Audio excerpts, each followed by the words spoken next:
Okay, let's look for a Toyota dealership. Here we go. There's one that it's like very close to us. We're not gonna mention any names. And they're open. Okay. Hi, may I speak with someone from sales? Speaking. I'm looking to place an order for a Toyota RAV4 Prime. Is there anything that I can order? Is there an open list? How long is the waiting period? The RAV4 Prime?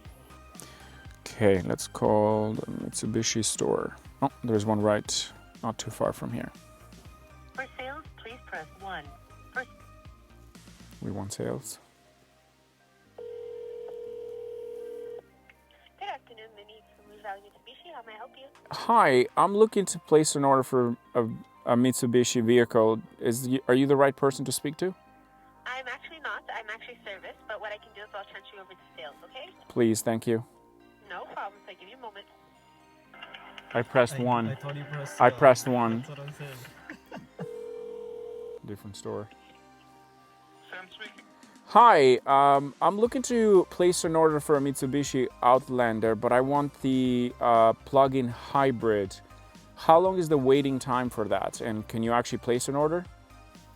Are you looking at any specific trim? You know what you're looking for? Even the base trim, as long as it's PHEV. Okay, then you're calling on the right place.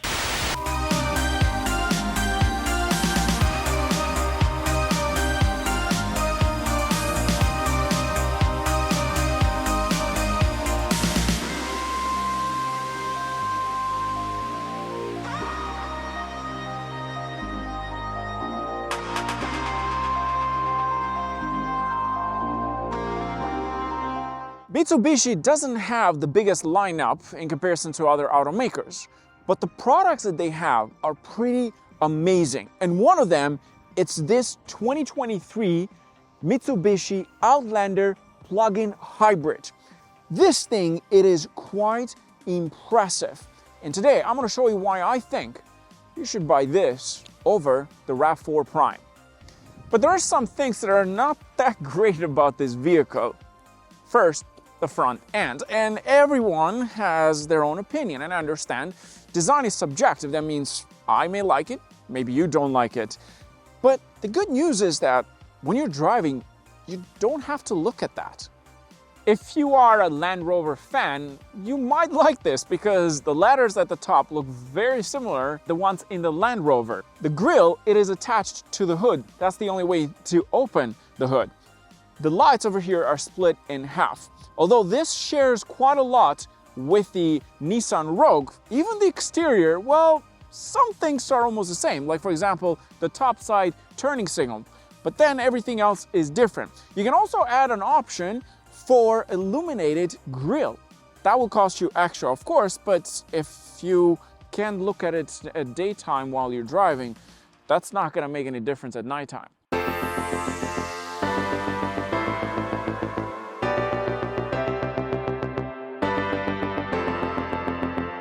Good news, the rear end is a lot better. It's actually one of my favorite parts about this car because it kind of looks like a German vehicle design, like a BMW style.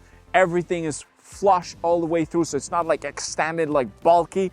I love the fact that it has like badges everywhere so that you know this is a plug-in hybrid. There's one on the left side, there's one on the right side, there is one at the back over here, and most importantly, you get green plates, which means you can drive alone on HOV lanes. The good news is that this beauty is equipped with 20-inch wheels in comparison to the RAV4 Prime, which only offers 19-inch. Now you're probably saying, what's that important? They just look nicer, and even wintertime, look at those.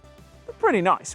The other thing you need to know is the fact that the Outlander plug-in hybrid is actually 0.3 inches off the ground in comparison to the RAV4 Prime. So you get better ground clearance in the plug-in hybrid Outlander. The exterior paints might look like white in some cases, but it's actually called white diamond. It's a two-tone style, so you get the black roof and of course the pillars as well. Absolutely love how this thing looks, and if it was me buying this or the red one would be my choice. If you open the power tailgate, you have a few options here. There's a couple levers, one on each side, so you can fold the second row. You don't have to reach all the way there. There's also a 1500 watt port charge on the side over here if you want to use it for your laptop or anything that can actually take that kind of voltage. What's important is right here. Let me show you quickly. First of all, I had to fold the seats from second row so that I can get access to this, and then fold this part. You are kidding me. And look at what we have in here. That is a third row with these gigantic headrests that kind of remind me from Star Wars. Those robots from Star Wars with the long head, like, take me to your leader. But even with the third row, it's not bad. In fact, I could probably fit my entire equipment that I have outside. This is brilliant. And guess what? If you don't want to use it, you can just fold it as if it's never there. Look at this. Right there, quickly.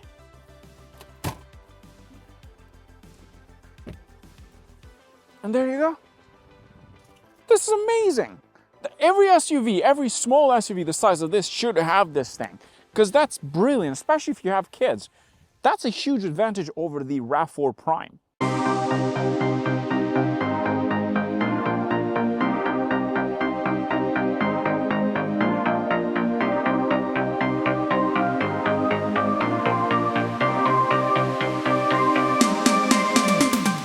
Jumping into the second row, here's a few things that you need to know. If you want to move the seats forwards, you can easily do with the lever located in here, so you give more space to the third row. And that, of course, is for both sides.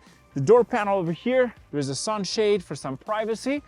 And jumping inside, oh, this thing has a beautiful interior, from the stitching, the quilted parts, just everything. The leather feels nice, the beautiful panoramic roof. This has this theater style where you're basically sitting higher in the second row and you're kind of looking down, so that gives you better visibility overall. Space for me, 6'2", nice and comfortable.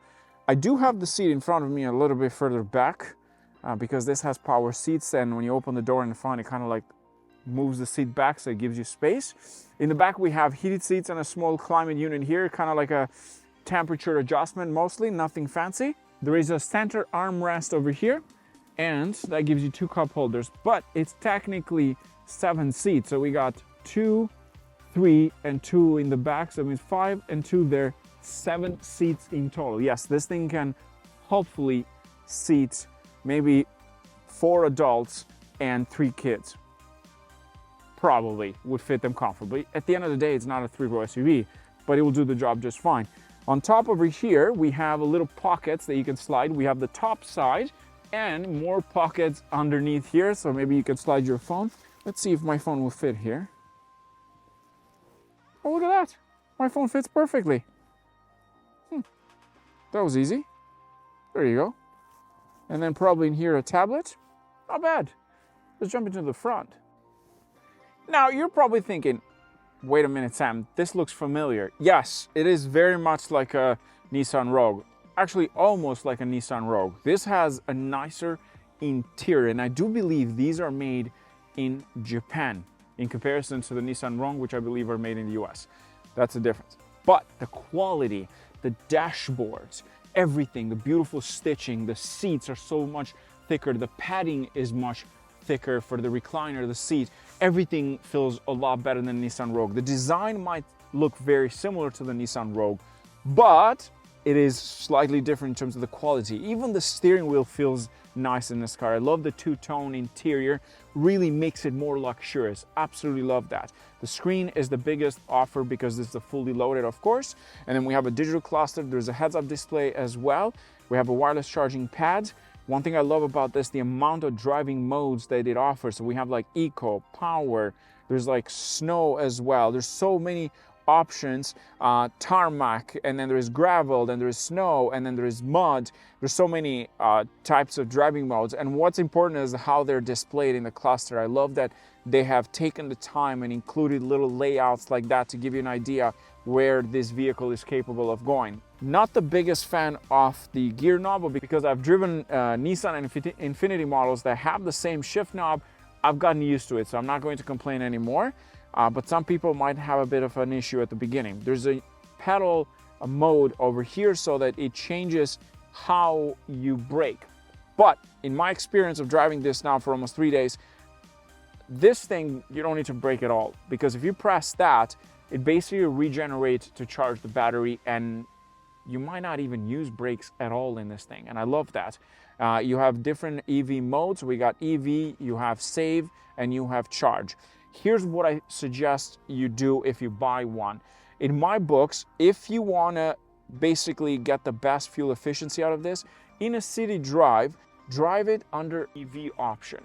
So use the battery that you have already charged. Then when you go to outside of the city, let's just say you're going on a long trip, use the charge option, because it will charge the battery. And once the battery is charged, you switch to EV that goes back and forth into the electric or the motor. Technically, you got 3 motors in here. So there's 2 electric, and then there is the main one.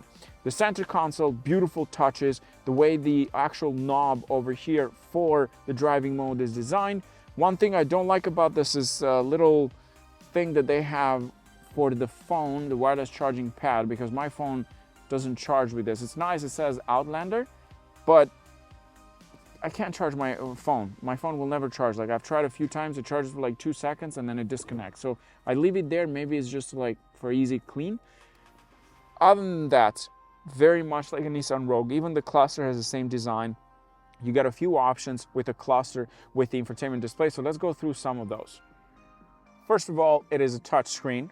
It's easy to use. One thing that you need to know about this beauty is that it has massage seat, but not just for the driver, for both passenger and the driver in the front, which is nice. You can use it while you're going for a drive, but you get like mostly for the top side, for the recliner, not for the bottom side. It's still something that you don't get in the RAV4. The camera is super clean, of course, because it is the same one used in the Rogue. And as you can see, beautiful 360 camera all the way around. If you go into the info menu, we have EV over here, so you can get energy used. And if you want to find out the closest gas charging station, in this case, I'm used to say gas station, but charging station, there's a charging timer as well. And we have a climate control timer while the vehicle is charging. There's different settings, charging messages, autosave, just a bunch of little things there just to help you. One thing I use sometimes is this one, and just to give you an idea how much I use in terms of the power combined. There's a lot of great settings. There's Mitsubishi Connect, you can connect through your phone. It has Apple CarPlay, you can connect wirelessly, and Android Auto as well, wirelessly, which is very helpful. Next question is, how does it drive? How much is it gonna cost you? And how much horsepower does it make? Well, that's what we're gonna find out next. Let's go for a drive.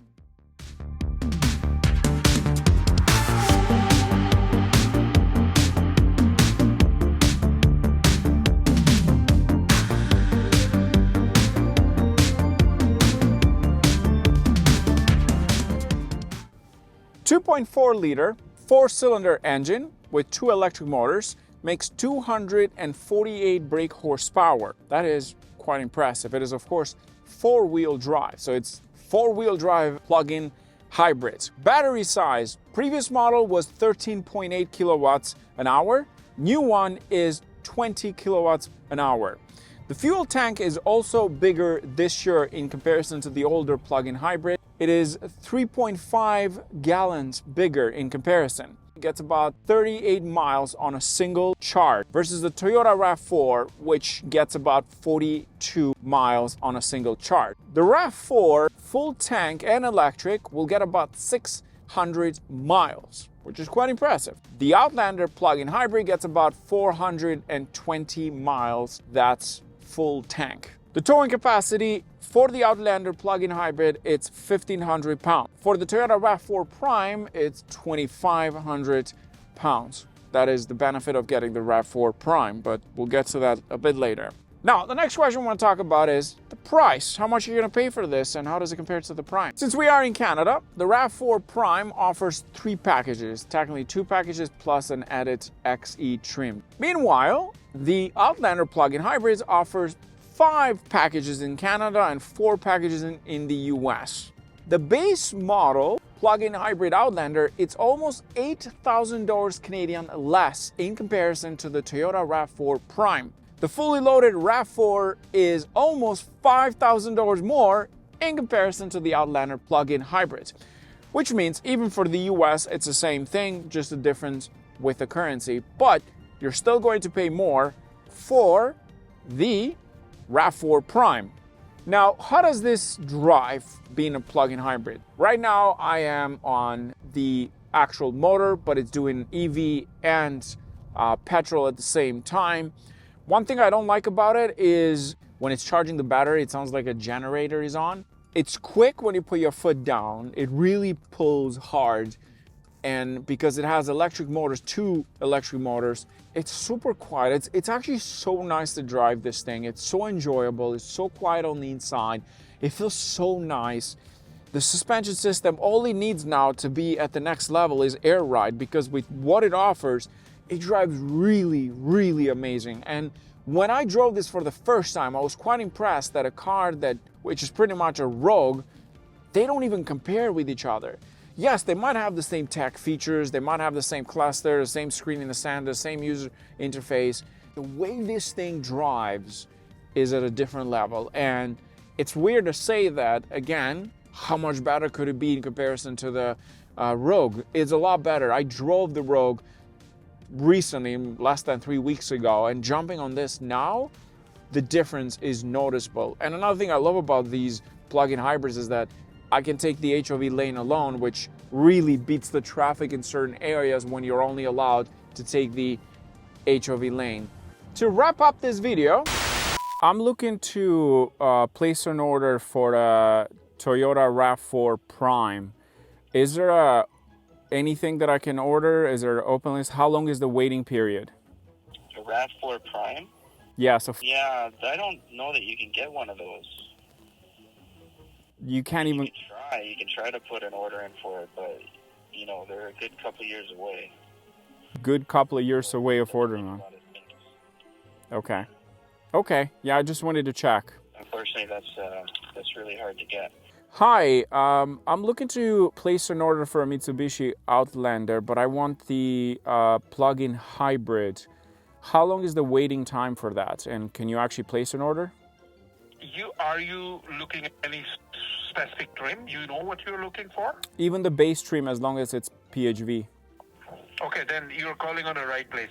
Because I do have one PHEV available, just become available because somebody walk away from that deal. But let's just say my wife doesn't like that. How long do you think it is? Like a year, maybe? Okay. No. That's what I'm telling you. If I have something, it's incoming unit, and this will be here, I can tell you, by end of February or early March. Okay, but let's just say if I had to place an order from scratch myself, how long do you think would be the wait? 2 years, 3 years? No. Right now it's about 5 to 6 months. Brilliant. Thank you so much. Have a nice day. Bye-bye.